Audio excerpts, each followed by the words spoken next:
आपल्या परभणी जिल्ह्याचे खासदार यांनी परभणीसाठी, परभणीच्या विकासासाठी, त्यासोबतच महाराष्ट्राच्या हितासाठी आणि राष्ट्राच्या हितासाठी ज्यांनी जो निर्णय या 2 दिवसापूर्वी घेतलेला आहे, तो निर्णय माननीय एकनाथजी शिंदे साहेब आणि त्यासोबतच या सगळ्या टायगर ऑपरेशनचे सर्व डॉक्टर श्रीकांतजी शिंदे साहेब यांच्या माध्यमातून आपल्या मूळ शिवसेनेमध्ये येण्याचं या ठिकाणी जे काम केलेलं आहे, त्या अनुषंगानं हा या ठिकाणी जल्लोष हा साजरा करीत आहोत। निश्चित या त्यांच्या येण्यामुळं परभणी शहरात नाही, परभणी जिल्हा आणि परभणी लोकसभा मतदारसंघामध्ये मोठ्या प्रमाणावर विकासाची गंगा या ठिकाणी वाहू शकणार आहे। परभणी जिल्ह्याला लाल दिवा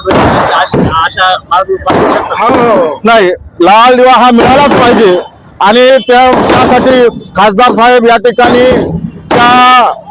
राज्यमंत्रीमध्ये असताल, नाहीतर कॅबिनेट असेल, तो जो मंत्रिपद मिळेल त्या मंत्रिपदाच्या माध्यमातून या ठिकाणी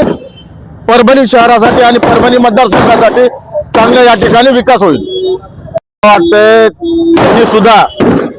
खासदार साहेबांनी जो निर्णय घेतलेला आहे त्या निर्णयासोबत त्यांनी सुद्धा यासाठी या विकासाच्या मुद्द्यावर त्यांनी सुद्धा शिवसेनेमध्ये यावं आणि कोणत्याही प्रकारचा भेदभाव न करता त्यांनी सुद्धा या ठिकाणी खासदार साहेबांच्या निर्णयाचं स्वागत करून त्यांनी सुद्धा त्या ठिकाणी यावं।